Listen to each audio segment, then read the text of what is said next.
Think of something that you know with great clarity. For example, if you're a botanist, maybe you know plants with total clarity.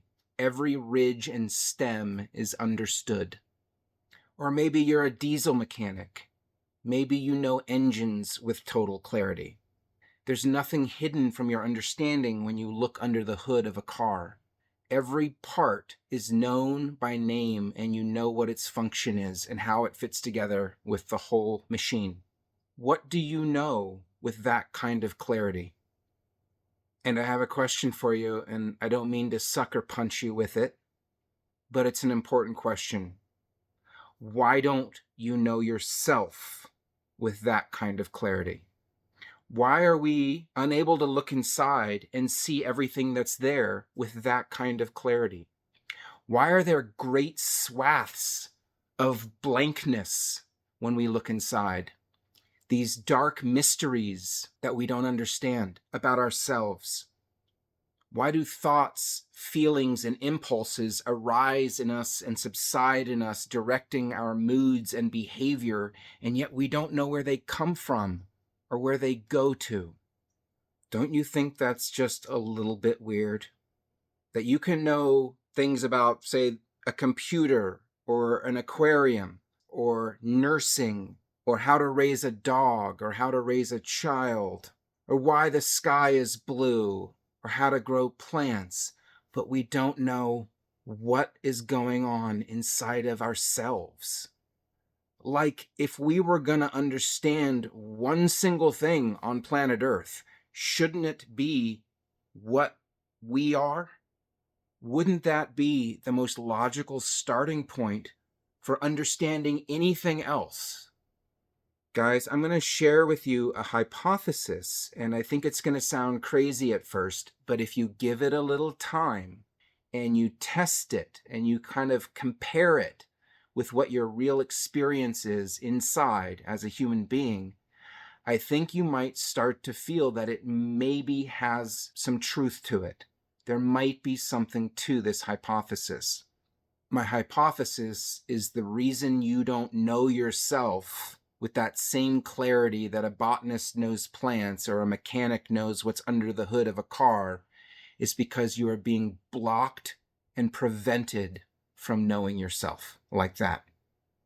Knowing yourself like that is very literally your birthright.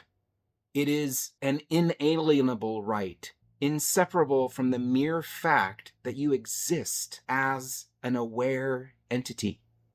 You get to know yourself. You have that right to know yourself. And I dare say that you should know yourself. Because failing that, not knowing yourself, means you are not in charge of your own life. How can we be in charge of our life when we don't know what we are? If we don't know what we are, can we know what our life is? No. If we don't know those things, then we're not in charge of our life. And guys, I know this sounds like a conspiracy theory because it is. It is a conspiracy theory. It is literally a conspiracy theory. It is a theory about a conspiracy. So that's why it sounds like it. I believe there is an external, worldwide, all-pervasive disinformation program to keep us from knowing ourselves, to keep that light in us locked down, where it cannot come up and start blessing the world. And I believe that that external disinfo program has an internal counterpart. And there has to be an internal counterpart if there's an external part, because internal and external are not actually separate from each other. There is no actual hard boundary between the two. And yes, I totally understand that we've all been brought up to believe that there is a hard boundary between inner and outer. And I would say that that's actually part of the disinfo program. That is a lie that's taught to us as part of that disinfo program so that we don't understand ourselves and that we don't understand reality. While we may see reality as having an inner and outer with a hard boundary, other beings don't necessarily see that. We might tell ourselves that's the way it is, but that's not necessarily how other beings see it. To them, the inner and the outer are seen at the same time when they look around. This external disinfo program and the internal one are the same program. Externally, that program might work through other human beings, and internally, it works through a different mechanism, a spiritual mechanism. And this disinfo program is like a thick blanket of fog wrapped around planet Earth, which causes us human beings to stumble around, bumping our shins into things painfully, bumping into other people, tripping them, making them fall and hurt themselves. They're hitting us and hurting us. It's causing confusion, causing us to be ineffective at creating an amazing world for ourselves and for other life forms that live here. This fog that's outside of us, but it's also inside of us. When you look inside to know yourself and you just feel a blankness or a fog, that might feel so normal to you that you don't question it anymore. You consider it to be just what it means to be human. But I'm here to tell you that it's not. That's the hypothesis for you to try on. That blankness, when you look inside, the fogginess that might come over you, the desire to turn away when you try to look inside, all of those things that block you from knowing yourself, like a diesel mechanic when he opens the hood and looks in there and sees, oh yeah, I know every single nut and bolt in here and what it does. When you look inside and you don't see that kind of clarity, that's on purpose. That's not normal. It may be extremely common, but it's not natural. It's not your natural state. It's not the way we're designed to be. That foggy, vague lack of clarity is being done to us. That's the program I'm talking about. It has infinite numbers of outer components, this program, this disinfo program, and it has a complex system inside of us.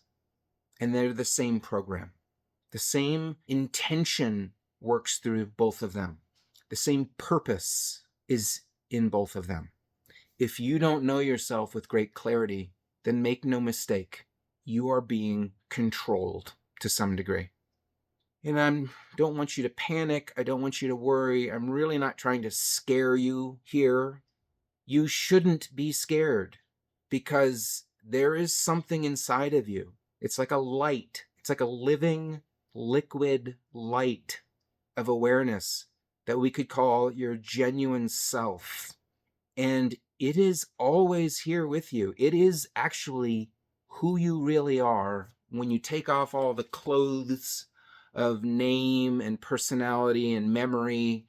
When you take your mind off, when you take your thinking cap off and you set it aside, what's left is this living light that you are. You might call it a soul.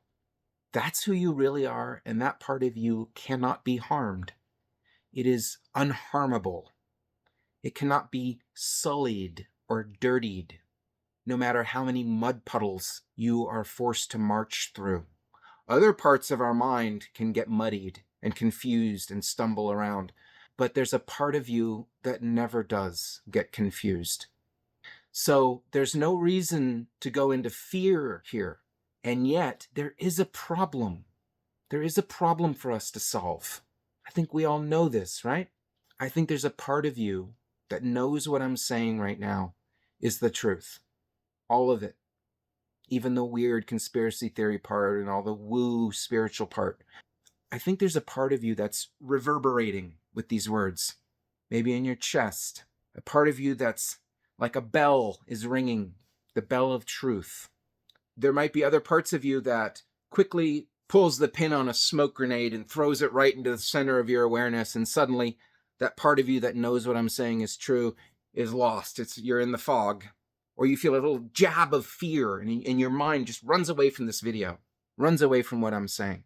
And there's other mechanisms. You suddenly remember that you got to go shampoo your hair or do the dishes, all sorts of stuff like that. Or you believe what I'm saying, but 30 seconds later, you've forgotten. That's the program that keeps you from knowing yourself, keeps me from knowing myself. But I'm talking to this part of you that knows what I'm talking about, that resonates with these words.